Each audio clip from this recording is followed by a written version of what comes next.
Call an ambulance, quick. How can you be so slow? Suddenly, my neighbor, Sarah, barged into my room. This all started when Michael collapsed in the bathroom. Lately, Michael has been inseparable from his phone, no matter where he is in the house. Indeed, he even takes it with him to the bathroom, seemingly always in conversation with someone. Why the fact that Michael collapsed in the bathroom was immediately known to Sarah, who lives next door, is beyond me. Frankly, I don't see why I should be called slow by Sarah. I'm already in the know. Why Sarah is connected to Michael, and how she came to know about his collapse in the bathroom so quickly. Sarah and Michael might think their secret is safe, but there have been many suspicious instances in the past. It's quite comical that they're unaware the only ones who haven't noticed are themselves. I've turned a blind eye until now, but I've decided to put an end to it all here. They've taken my silence for granted and done as they pleased, but they will suffer just as I have. Of course, I plan to confront Michael, but naturally, I intend for Sarah to experience the same kind of suffering as I have. They shouldn't think they can get away with it silently. Now is the time to settle the betrayals of the past 13 years properly. My name is Linda, and I'm a 40-year-old housewife this year. I met my husband, Michael, through a mutual acquaintance. Given my age, I long to get married and build a warm family. It all started when an acquaintance suggested, just meet him, it won't hurt. At that time, I was focused solely on my career and hadn't had any meaningful encounters. Watching those around me get married, I wondered what life would be like with someone I truly loved.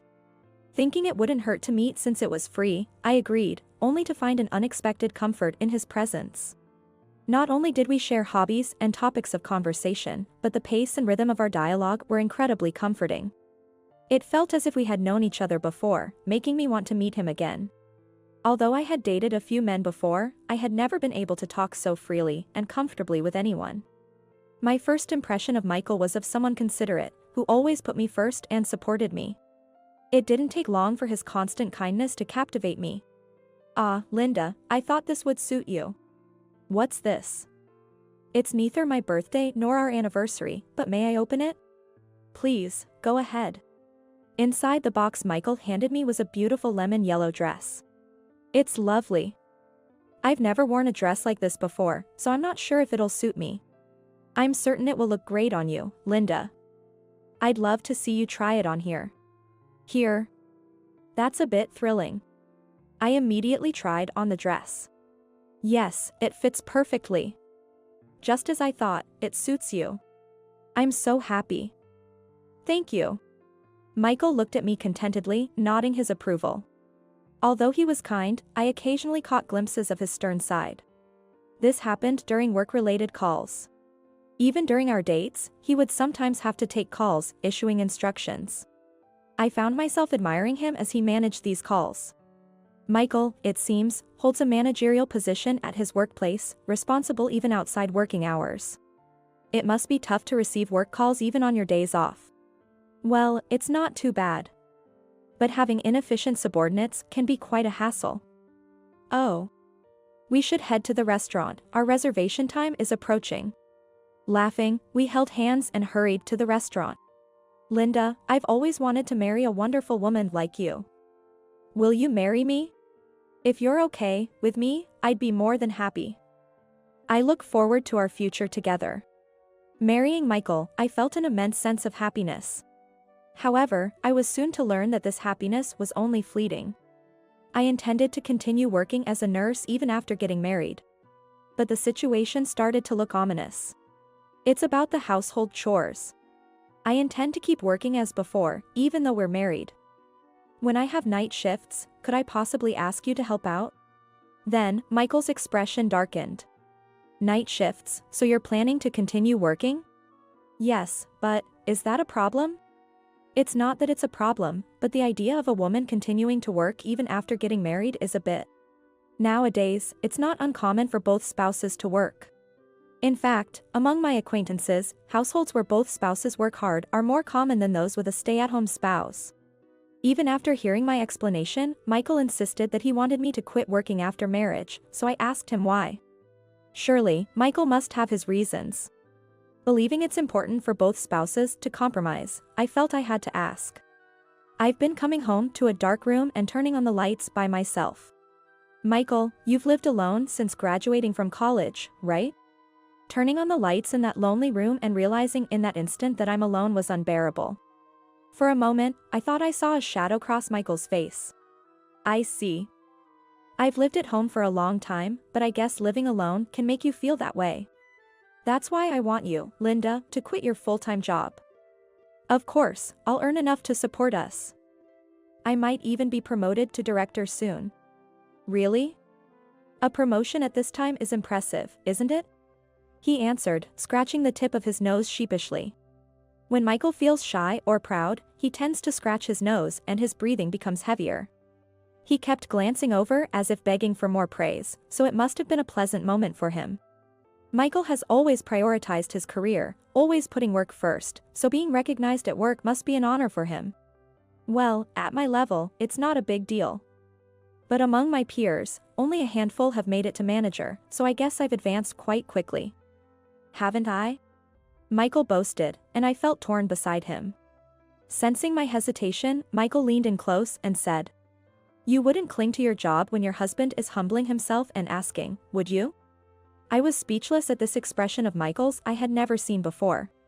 It was unbelievable, but I instinctively felt I shouldn't meet his eyes any longer, a strange feeling indeed. After being told so much, I had no choice but to quit. I wanted to continue a bit longer, but out of love for my husband, I decided to quit. The life of a full-time housewife, which started simultaneously with marriage, was harder than I thought. I thought being a housewife meant doing household chores at home, but it was too busy. Taking advantage of me being a full-time housewife, Michael stopped doing any household work altogether. Since the house is like a workplace for women, isn't it wrong to just rush through your tasks to enjoy your free time? When Michael said that with a strong tone, I couldn't talk back. I would prepare breakfast to match Michael's waking time and assist with his preparations for leaving, and by the time he returned at night, I had to have dinner ready, along with the bath and cleaning done. Michael. Dinner's ready. Coming. He moved leisurely to the table and sat down, then sighed deeply after looking around. You know I had a business dinner last night, so I drank, right? Yes, I thought it might have been a business dinner since you came back late, but what about it? If I drank at a business dinner, it should be obvious I'd want a fruit smoothie for breakfast, right? I'm sorry, I didn't consider that. Then, Michael tapped on the table and stared at me in silence. Michael is particular, and if anything deviates from his preferences, he makes it known strongly. Hey, is this vase supposed to be here? He pointed to a perfectly ordinary vase placed next to the TV stand. Michael said having flowers at home brightens up the place, so I bought this vase thinking it would be nice. I haven't exactly decided where to place the vase, but was there some issue with its current location? The vase? I moved it a bit because it was obstructing the view of the TV. Then Michael clicked his tongue and glared at me. From my seat, this angle makes the vase block the view of the painting. How can you cover up a masterpiece with flowers? What were you thinking? Putting your TV viewing above everything else is so selfish. I didn't mean to. I'm sorry. Try to understand how I feel, being with such a selfish woman. He kept berating me persistently.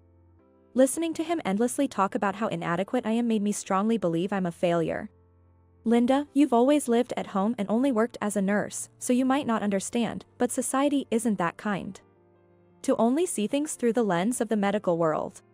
When Michael says this, I start to worry that maybe my perspective is too narrow, and this narrowness is causing inconvenience to Michael.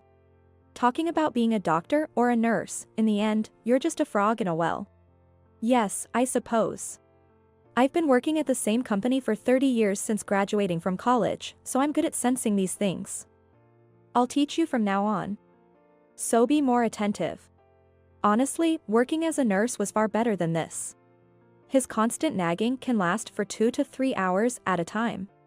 If I show even a slight sign of annoyance, it's back to square one with the lecturing, so I can't even afford to look displeased. All I focused on was how to give answers that would satisfy Michael and nod as if I was listening. While I can just nod along to Michael's sarcasm, there's been another issue that has been troubling me for some time. It's the presence of Sarah, who lives next door. She seems to be thriving as an influencer, and I can hear her streaming late into the night. Despite the apartment having fairly good soundproofing, the noise suggests she must be broadcasting at a considerable volume. Just after moving here 13 years ago, I was troubled by this noise and warned her 2 or 3 times. Even now, thinking back to those times irritates me. Since those warnings, she seems to have marked me as an enemy. Every time we pass by each other, she clicks her tongue at me. While it's become routine, the accumulation of such encounters still upsets me. Do you know anything about the person next door? Michael looked puzzled as he looked at me. What's up with the neighbor? Don't tell me you're having a neighbor dispute or something. Spare me that. No, not a dispute, but it's just so noisy. I was wondering if something could be done. I don't really think so. Just make sure you don't confront the neighbor directly. Saying that, Michael ended the conversation as if it were final, chugging down his beer. I haven't brought it up since then. Michael often returns home late due to his busy work schedule. I try to stay up for him, but sometimes I end up falling asleep. One night, I thought I heard Michael's voice and assumed he was home, but I was too sleepy to get up. I need to get up, or Michael will get angry. Thinking this, I got up, but Michael was nowhere to be seen. Didn't Michael come home? I could clearly hear Michael's voice, but where was it coming from? Listening closely, the voice seemed to be coming from next door. Why would Michael's voice be coming from the neighboring room? It sounded like he was conversing with someone. Could it be with Sarah? Checking the clock, it was past 1 a.m. Why would Michael and Sarah be together at this time? Feeling uneasy, I decided to use some money I had saved from working to hire a detective. I never imagined I would one day hire a detective. Then, something completely unexpected came to light. However, I feel it's not yet the right time to confront Michael with this evidence alone. As the year was ending, I had a bad feeling. With the year-end wrap-up and the upcoming long holiday, there was an unpredictable element to what might happen. The start of each day felt a bit heavier than usual due to the break from my routine. On a particular year-end, Michael came home a bit early from work, seeming in a good mood. He appeared to have been drinking, his expression relaxed. Lately, he had been tense and often snapped at me, so I felt a bit relieved to see him like this. Welcome home. You're home early today, Michael. Yeah, it was the last day of work for the year, so I had a few drinks with my colleagues. I see. Then, while looking at the refrigerator, Michael asked for more alcohol. Hey, I'm not satisfied yet. Bring me something to drink. It was good for me that he was in a good mood, but his face was already quite red, clearly having had quite a bit to drink. Your face is all red. Don't you think you've had a bit too much? Too much? Are you saying I can't hold my liquor? Drinking is part of being a working adult, I can't be weak. Saying so, he chugged the beer he was holding. It's not like he particularly enjoys beer. He used to boast about his tolerance, but I've had to pick him up from bars countless times. Drinking heavily, that's what being a working adult is all about, he would say arrogantly, but he always ended up being overwhelmed by alcohol. And I was the one who had to take care of him in the end. I've worked up a sweat drinking for the first time in a while. I think I'll take a shower before bed. Saying that, he headed to the bathroom with his phone in hand. He never used to take his phone to the bathroom, but lately, he never lets it out of his sight, even at home. He even takes it to the toilet, so maybe there's something he really doesn't want seen. Wondering why he's taking his phone to the bathroom, I decided to keep an eye on the situation. From the bathroom Michael entered, I could hear the sound of him talking on the phone. He was speaking softly, so I couldn't hear the details, but I wondered what was so important that he had to talk about it in the bathroom. Then, there was a loud noise from the bathroom. Startled, I went to check and found Michael curled up in the bathtub, looking in pain. He regained consciousness just in time to struggle out of the tub, then collapsed, apparently unconscious. For now, I quickly checked Michael's condition. At that moment, someone started pounding on the door. The knocking was so forceful I thought the door might break. It's a rental, and having someone break the door isn't something to laugh about. I'd rather not have that happen. Especially at such a critical time. Who could it be at this time? Yes, I'm a bit busy right now. When I opened the door, there was Sarah. Move. You're in the way. I couldn't understand why Sarah would show up at this moment. Ignoring my confusion, she pushed past me and headed straight for the bathroom. Wait, hold on. Mikey. What happened? Mikey. I was impressed in a different way that she could so casually enter someone else's house at a time like this. I could never just barge into the house of someone I was having an affair with. Ignoring me standing there dumbfounded, Sarah started taking charge of the situation. She was commanding the scene as if she were the wife, which was bizarre to behold. Call an ambulance, quick.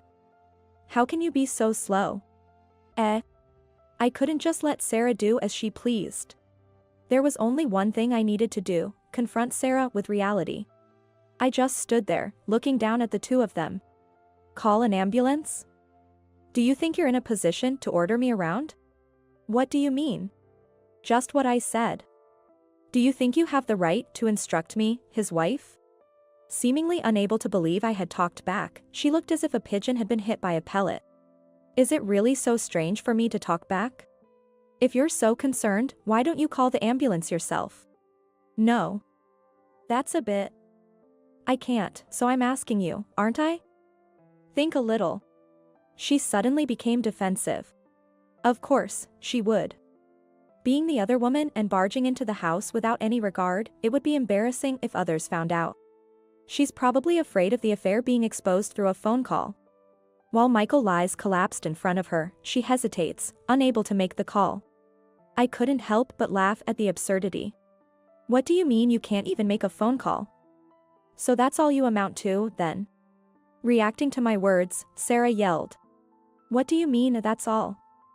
Are you mocking the pure love between Mikey and me? It's terrifying how a mere affair partner could be so deluded into thinking their relationship is pure love. They're so blinded by their own affair that they can't see anything else, which is enviable in a way, but this isn't the time for such thoughts. Having an affair with someone's husband and calling it pure love is laughable. If you're genuinely concerned about Michael, making a call should be no big deal. So, you should be able to do it, right? I waved my phone in front of her, challenging her to make the call. If she were truly in a position to contact someone without issue, she would be able to do it. Sarah, infuriated by being challenged, glared at me furiously with a flushed face. Perhaps awakened by our voices, Michael regained consciousness. Still groggy from being unconscious, he seemed to be in considerable pain even after waking up. Struggling to speak, he managed to get out. My head is pounding, feels like it's going to split open. Call an ambulance. His expression twisted in apparent agony. Seeing him so unlike his usual confident self, I said. It's painful, isn't it?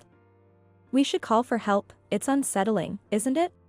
What are you stating the obvious for? Hurry up. Yes, we should do something quickly, shouldn't we? Ignoring Michael's words, I decided to take a specific action. I left the house without a word, glancing at Michael writhing in pain.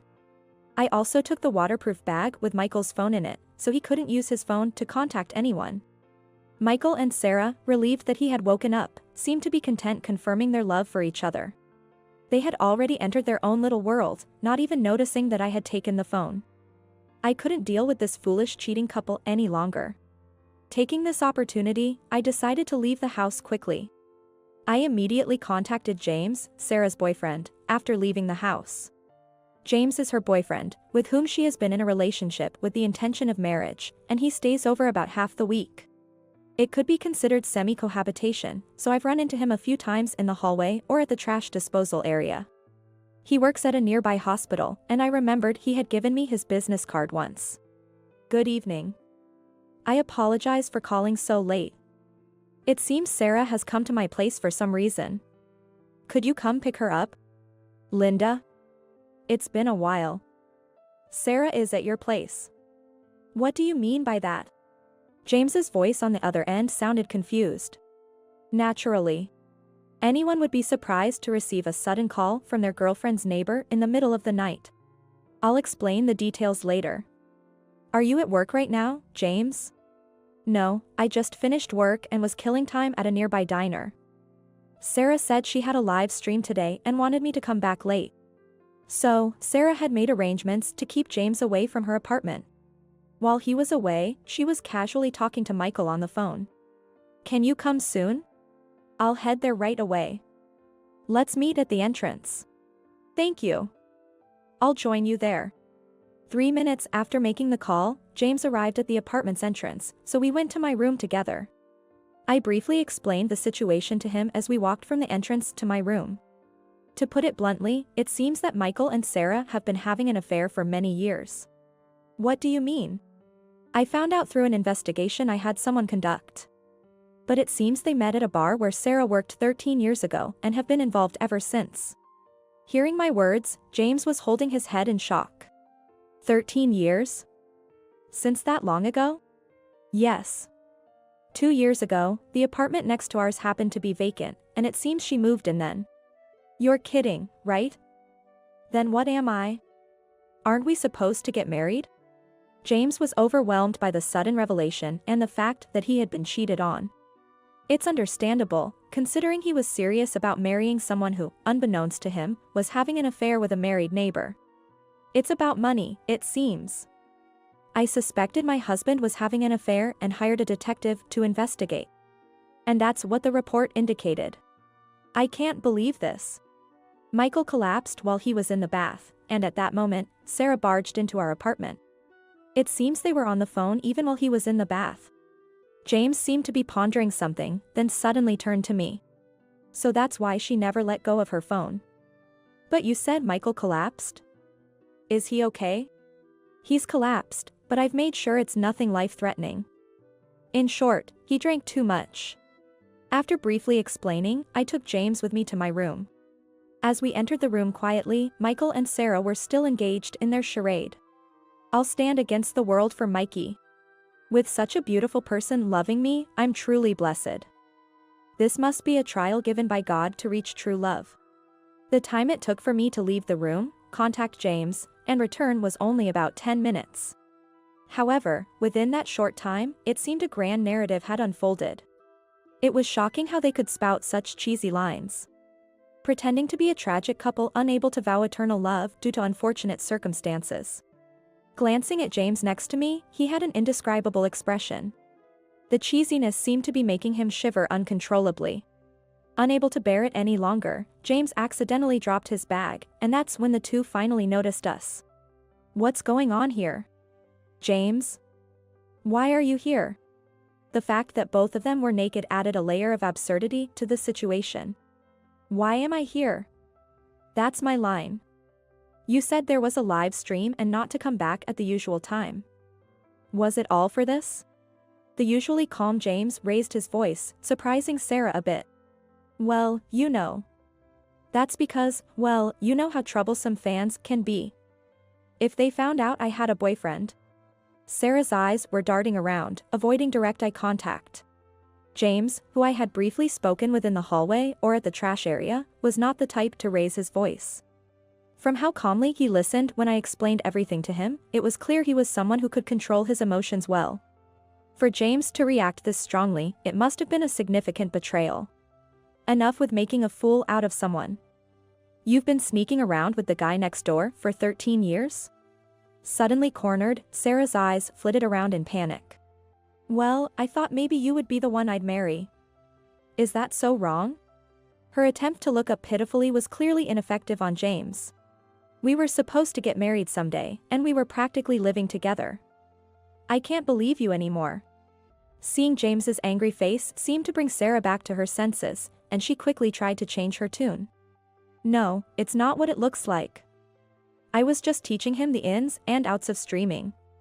Like personal training, you know? That's what's in demand these days. It seemed Sarah thought we knew nothing about influencers or streaming, and was trying to confuse the issue with irrelevant details. But James wasn't going to let her off the hook. Personal training? Have you already forgotten what you were saying just now? I decided to play the cheesy lines I had secretly recorded at full volume. Hey! You recorded this without me knowing? That's a violation of privacy. Delete it right now. Privacy? You, of all people, shouldn't talk about privacy. Naturally, we're getting a divorce. Michael seemed flustered, not having expected me to bring up divorce. Divorce? How do you plan to live without me? Talking about divorce when you've been living off me, have you lost your mind? Did he expect me to cry and beg him? He seems to think he's in a superior position as a man, unable to believe the current situation. It's curious where such absolute confidence comes from, but to me, it no longer matters. Say whatever you want. You can only act tough for now. Eventually, Michael and I got divorced. Following the incident, I immediately sought a lawyer specializing in divorce and infidelity issues and provided the evidence and videos. Incidentally, Sarah, who lived next door, also broke off her engagement with James and now seems to be living a secluded life. This is partly due to her streaming content going viral. Right after the affair with Michael came to light, her suggestive posts were analyzed by her fans. Fans have a keen eye, identifying details from subtly reflected images in a telephone pole or pin badge, to the point of astonishment. These hints in her posts and other details led to the revelation of her affair and relationship with Michael. The scandal even reached Michael's workplace due to a barrage of calls, exposing the affair there as well. Michael's company took the matter seriously, and he was fired. The company must have wanted to rid itself of the trouble.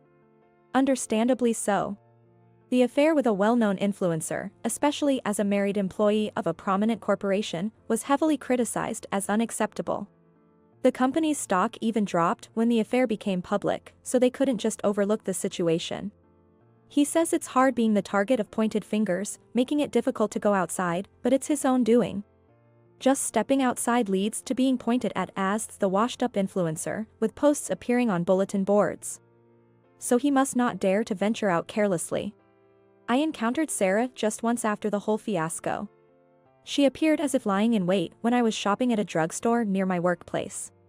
How can you be living comfortably with a large sum of money while I'm suffering so much? Isn't that absurd?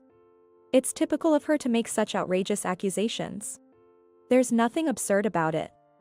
It's all the result of your actions, so I have nothing to say to you. And what right do you have to act all high and mighty? Because of you, my engagement is ruined. She approached me as she spoke. I was almost married to a doctor, and you ruined it. Give me a break. I don't understand how you can continue an affair and betray your fiancé while going after someone else's husband. You might want to be more cautious about your future actions. What do you know? You're quite the topic on the internet right now. If someone saw this, it might just end up online again. With that, Sarah adjusted her hood to cover her face more and quickly walked away. Since separating from Michael, I've been enjoying my life alone. Living at my own pace is the best. I've returned to my job as a nurse, keeping busy every day. There's a saying about old skills, but it seems my body remembers, and I can manage quite a bit. Though there was a time I wondered how things would turn out, now I consider living my days to the fullest as my form of revenge. Having forgotten about Michael and Sarah,